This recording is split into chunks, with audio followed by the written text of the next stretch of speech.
Okay, so today and tomorrow, we are covering creating a category management plan.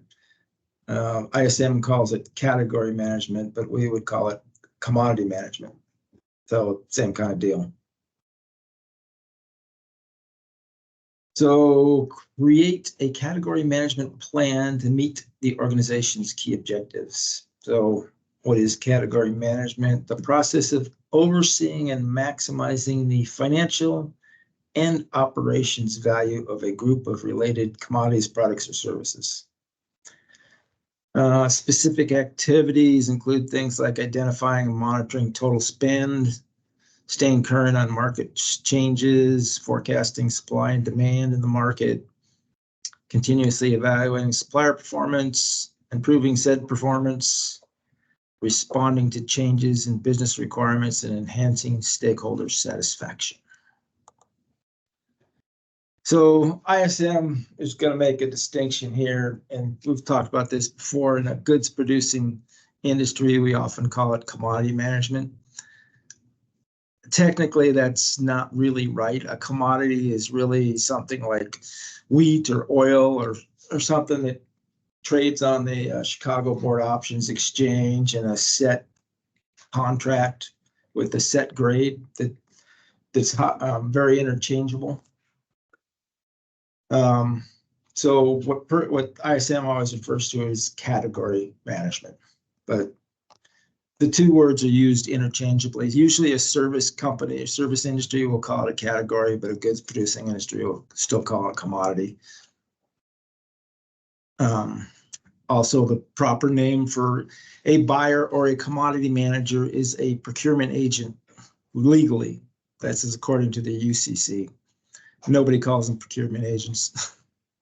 They're either buyers, commodity managers, or category managers, or something like that. So the actual commodity management covers agricultural, metal, oil products, corn, aluminum, that type of stuff.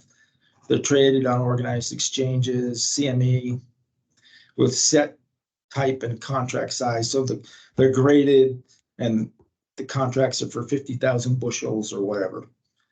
Uses some of the same tools as category management, but ISM will make that distinction. And category management covers a broader range of purchases. It's basically everything else that's not a true commodity, either service or a good. Commodity managers usually call it procurement agents, commodity managers, etc. So here's their process for category management. Now, if you've gone to MCE or you go to MCE, you'll find that a lot of this stuff is similar. They have a commodity management process in MCE, but the focus is different. So in MCE, think of MCE as the way PACCAR wants you to do commodity management plans. And this is more the industry average for the Fortune 500. But there's similarities and there's differences. In MCE, we're focused more on should cost and what the part should cost by reverse engineering it. And these guys are more focused on supplier relationship management. So the process, according to ISM, rigorous analysis of the information, generate sourcing strategy. The sourcing strategy is different than a category strategy. And category strategies and action plans, category managers develop playbooks that articulate the strategies, and results of spend analysis, future directions, and supply market analysis are summarized visually in the playbooks, and we'll get into some of that. Can also be summarized on a category management summary slide, which looks like this. There's a few different formats. This is just one. So you got definition, analysis, spend, risk, and compliance.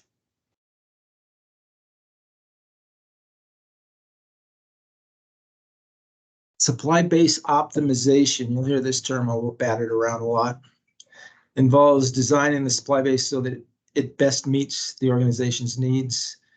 So optimization and rationalization are often used interchangeably. And rationalization really is determining the appropriate number of suppliers for the category, depending on risk and value. And then supplier relationships identify the type of relationship that is needed with suppliers in that category. Suppliers in the strategic box of the Kralik matrix require a different relationship to the buying organization than suppliers in the leverage box or the non-critical box. And issue RFIs to gather information about the market, make sure you're aware of things like where our company's technology roadmap is for the part, what constitute total cost of ownership, cost drivers, and pricing model. So this is very similar to MCE, commodity strategy. And then here's one that's kind of a more generic thing for office products that I got off the web, but you'll see it covers a lot of the same stuff. A little slow, but you can take a look at that if you want.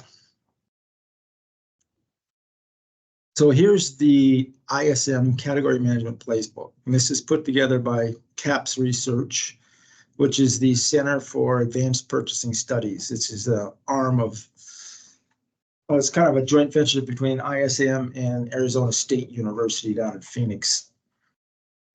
But they've got these 7 steps, or 7 stages. And these are some of the activities that take place in each stage. And then here's some examples that we'll cover more in depth on each of these stages. And here is, I guess that's not going to work. But there was an article there. I'll have to see if I can link it up later. So the playbook, example of how to implement the category management process. Organizations prepare for category management activity by defining the category hierarchy. That's already done here at PECAR. We use the UN SPSC codes. These are our product codes or commodity codes, sorry, that the purchasing admins assign to the RPIs as they come over. Engage with stakeholders. We don't do that as much here on the 4th floor because our stakeholders are pretty well known, their materials and their production and engineering, and we know what they want most of the time. But down on the 2nd floor, you got to do more of this because you're working with different groups like marketing and HR and other folks. Establishing governance structure for category management. Affects all purchase, must have support of the executive team, which it does here. Governance structure needs to be developed, and category strategies lead to sourcing strategies, which must meet the needs of the internal stakeholders. So stakeholder analysis is one of the things you can do. They've got, everybody's into these 2x2 matrices these days. So you've got stakeholder power by stakeholder interest, and this will kind of give you none of this stuff seems to be working today. So I'll have to check this, but each of these will kind of give you more detailed information about these 2 operations here. So this is just your basic responsible, accountable consultant form type of graphic. And then this one has how you work with each of the stakeholders in each of these boxes. Internal analysis. So we've gone here from preparation, which is the category hierarchy, which is already done, governance structure, which is done for us, and then stakeholder engagement. Now we're going to move to internal analysis, which looks at business requirements, spend analysis, and incumbent suppliers. So past spend on goods and services, you kind of know where you're spending your money and what parts take the most spend, what suppliers, that type of thing. Current supply base and its capabilities. Who are the incumbent suppliers? What established agreements, LTAs do you have with them? And then gathering business requirements. So for the 4th floor, business requirements are pretty simple. It's usually in the form of a drawing or a technical requirement specification, TRS. So engineering needs to spec exactly what it is they want us to buy. This helps us design the most appropriate strategy, write meaningful objectives, provide context, and review the alignment with procurement strategy. So how to gather business requirements, statements on corporate strategy, roadmaps, product plans, supply strategy, interviews with the stakeholders, those types of things will kind of tell you what type of supplier you should be looking for. And then the spend and forecast analysis examines historical purchasing patterns used to identify the value of the category to the organization. And when identifying categories and developing strategies, it's important to you need to look forward, although all of our data usually looks backward, but you can extrapolate forward for what you think the category is going to be worth. You want to look over the next 12 months. And then they have a distinction of addressable versus non-addressable spend. So non-addressable spend is things like fixed costs for heating, building, that type of thing. You're not going to be able to change any of that anytime in the near future. Versus addressable spends where you're getting a part from a supplier and you can switch to a new supplier. And then you've got direct versus indirect spend, which we've talked about. So this is the fourth floor versus the second floor. And direct spend is for, the products that we put in the truck or the services that are direct related to manufacturing the truck. And indirect spend is kind of everything else. So for an automotive company, it's things like advertising, phone services, HR, 401k plans, that kind of thing. That's all indirect. And then your Pareto analysis, also known as the 80-20 rule. And once you do your spend analysis, you set it up in some kind of Pareto analysis here so you can tell what categories are biggest in your desk. And then this is the ogive curve that just adds them up. Top 20% of the categories should be managed much closer than the rest. So generally, top 20% of your A parts, the next 15% or so are your B parts, and then the last bottom half are your C parts, which is usually your screws, nuts, bolts, and washers, that type of thing. Taxonomies. So we're talking about our UNSPSC code, our commodity codes. That's a taxonomy. It means classification. So typically they're related by subtype, supertype relationships, parent-child, also called parent-child relationships. For example, a car is a subtype of a vehicle. So any car is also a vehicle, but not every vehicle is a car. Therefore, a thing needs to satisfy more constraints to be a car than a vehicle. Why do I need those? You can classify your spend data correctly to the most granular level. The more you can get down the levels, the more you know what you're spending on. You want to know how much to whom and whether there's any scope for savings or negotiation. You can create or you can buy these classifications. Most people will just buy. The UNSPSC codes are what we use. These are put together by the United Nations, and most global organizations will use something like this. You can go with international codes. There's all these things out here. And hopefully this is working. Yeah. So here's some of the different types of codes, and this is the one we use down here.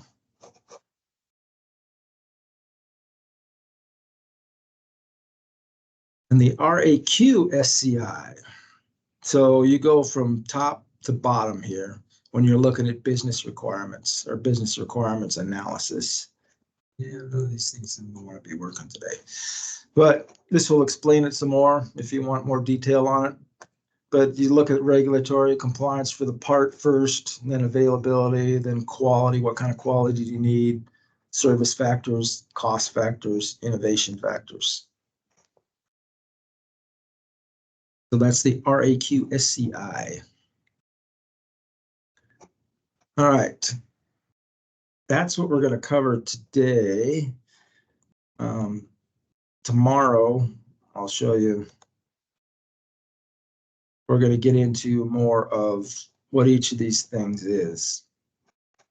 I'll see if I can fix up the links, but I got some really cool graphics here. And most of these things, what you'll see is they're trying to classify what type of relationship you should have with the supplier, much like the acrylic matrix here. So let's go back and do our question. All right. Susan Dunkley is a commodity manager for Acme Corp. The company is in the process of switching one of its hard-running components from an aluminum casting to an injection molded plastic part. Acme does not have any other injection molded plastic parts, so Susan's supervisor tasked her with setting up a category management plan.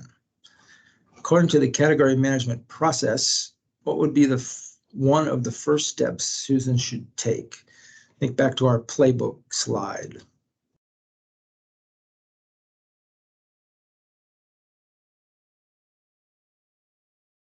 What do you guys think? Purchasing strategy, you can probably throw that one out right away. So then it would be one of these three down here. And I wouldn't go with spend analysis, so that would leave you with one of those two. Any guesses?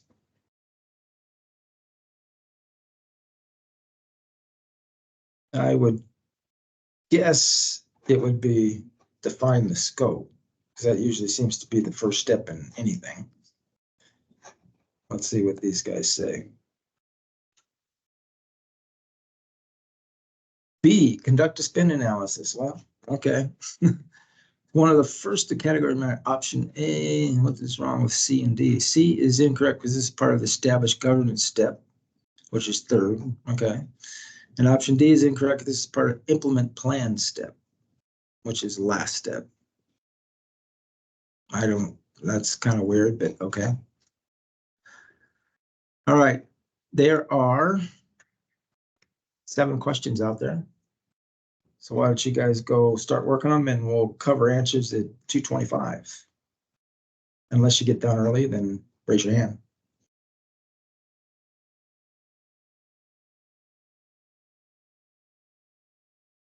So just do the first 7 questions.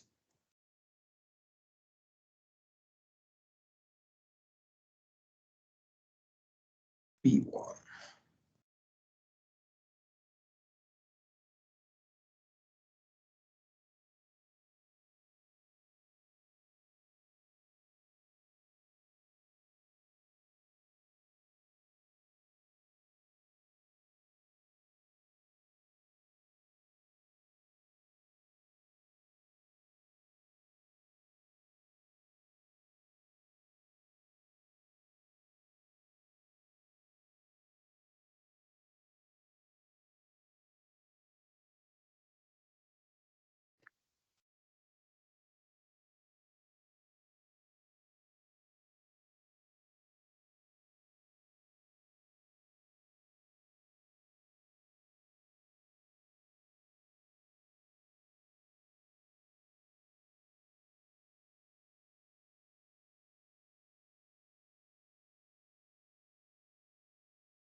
Okay, let's, in the interest of time, go over some answers. You might not have finished all the questions yet, but I'll post the answers in the chat so you can look them over.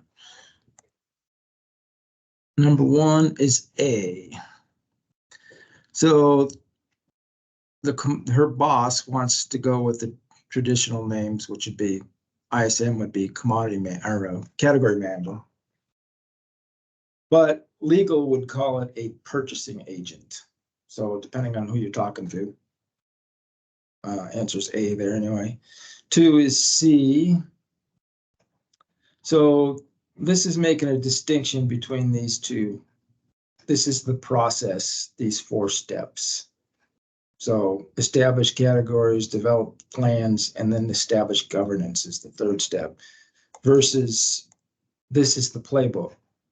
So this playbook is used to implement this process, which is the next question, which be option B. Playbook is there to implement the process, the 4-step process.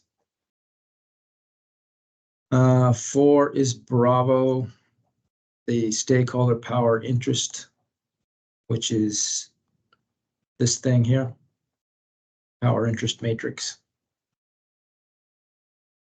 And 5 is Delta. Product plans is where you're going to get business requirements or specifications. 6 is Alpha. A Pareto analysis will lay out the categories in order from highest to lowest. And then you can look at the top 20%. And then 7 is Charlie. The RACSCI matrix, which is this guy right here, needs to be done in order. So if you start arguing about price at the very beginning, you need to start over and start from the top to get down to price. Any questions? All right, so tomorrow we'll cover some of these really cool looking slides down here on chessboard and windmills and all that good kind of stuff.